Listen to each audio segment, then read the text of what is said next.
2023년 6월 21일 이정훈입니다.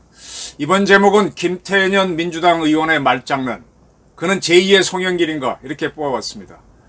이러한 김태년, 송영길 같은 사람들, 좌파 출신이죠. 이러한 사람들에게 속는 대한민국, 또 특정 지역이 그게 심하죠. 어떻게 봐야 될까요? 더불어민주당 민생경제위기 대책위원회 위원장인가? 박태년 씨가 중국을 방문하고 갔다 왔습니다.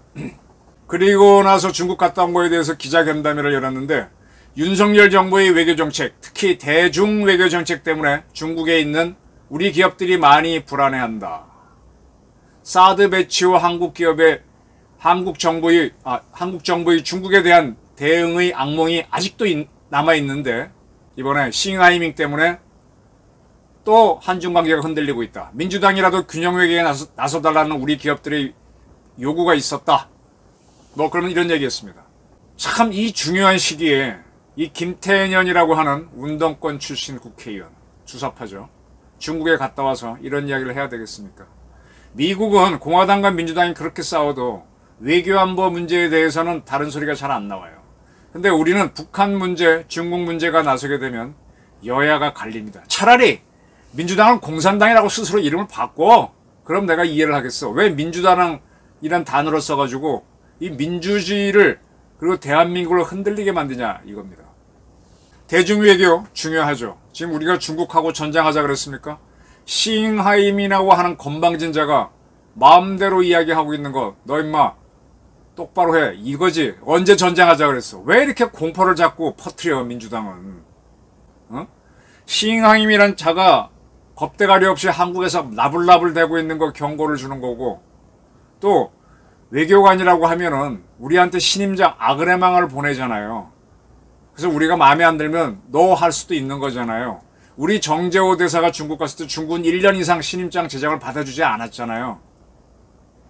마음에 안 들면 나가라 그럴 수도 있는 거지. 그걸 왜 전쟁으로 이해를 해가지고 왜 김태년 같은 이렇게 나불나불 대는 국회의원이 나오냔 말이에요. 우리 기업들은 안 좋을 수 있겠지. 그러면 좋을 때 이 기업들은 대한민국을 위해서 얼마나 뭘 일을 했나. 저는요, 제가 잘못 이해한 게 있어요. 돈의 노예란 단어를, 돈의 노예가 되지 말자는 생각을 많이 했는데, 그게 뭔가 하면 사람이 돈이 없이 살 수가 없잖아요. 죄를 져도 벌금이나 과태료 또는 뭐 보석금을 내면 풀려나기도 하는데, 돈의 노예라고 하는 건 뭔가 하면 내 이익이 있을 때 입을 다무는 게 돈의 노예입니다. 이 기업들 자기 이익이 있겠지. 근데 그보다 더 큰 국가의 이익, 민족의 이익이 있을 때 자기 이익을 내세우면 이거 이기주의 아닌가요?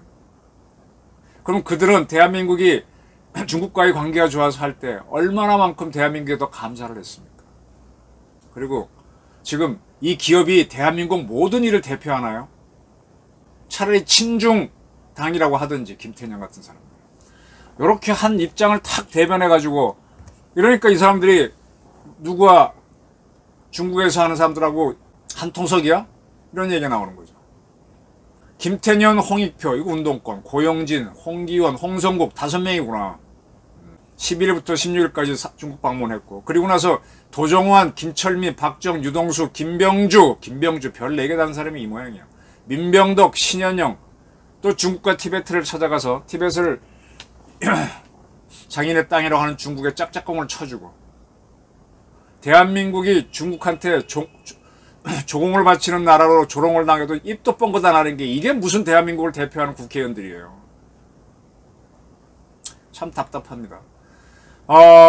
민주당 정권, 문재인 정권 5년 내내 성주에 있는 사드 기지 허가를 안 해줬죠. 왜? 환경영향평가를 마무리하지 않았기 때문입니다.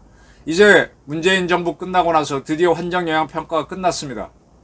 여기서 나오는 전자파는 우리 법적으로 허용된 거의 530분의 1 수준. 즉 휴대전화 기지국, 휴대전화에서 나오는 거는 별로 세지도 않고, 기지국은 세겠죠. 그것보다도 훨씬 약하다.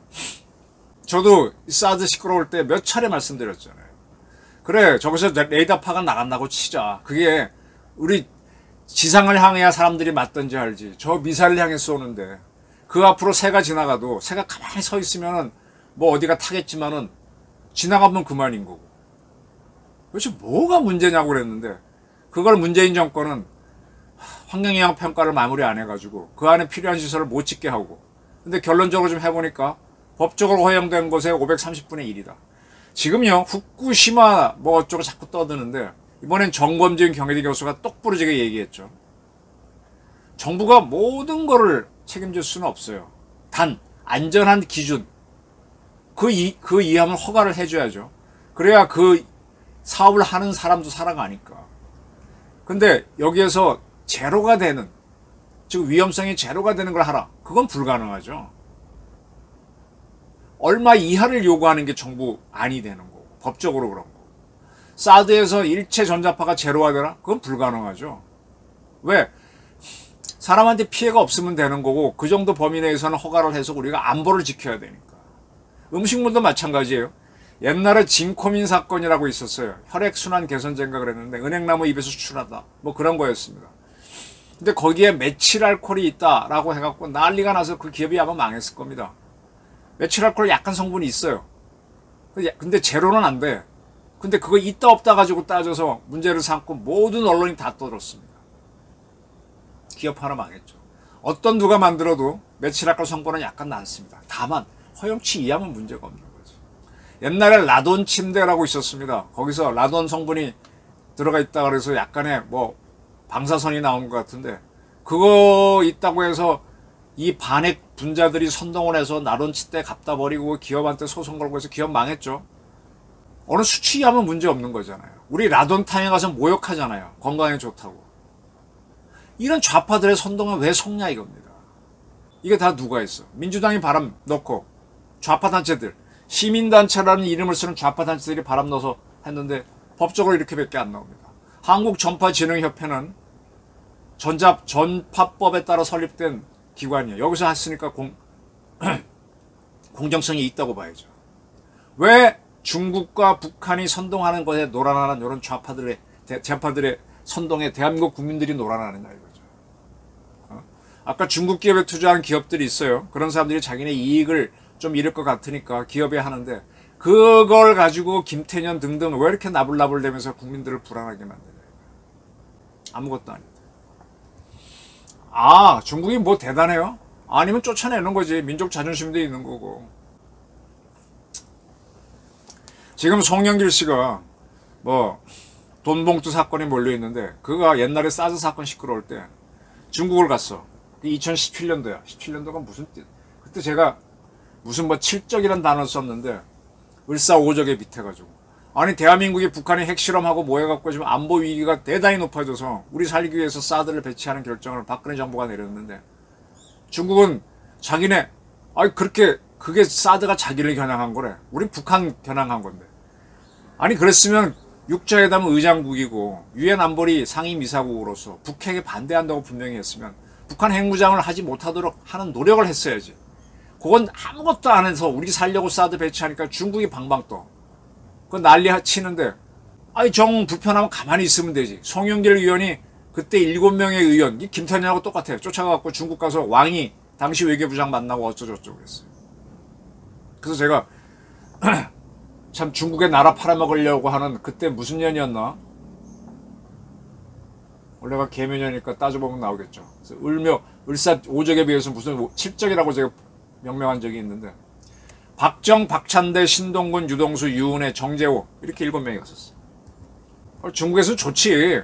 사드에 반대한다고 하는 국회의원들이 한국에서 와가지고 하니까 왕이 외교분장이 만나주고 또 그걸 송영길이랑 같이 만난 사진을 공개해서 자기가 중국 외교부장 만나서 뭐 대단한 것처럼 자랑하고 이런 자들이 지금 와서 도목도 사건에 엮이니까는 어떻게 뭐 그렇구나 하고 보는 거죠.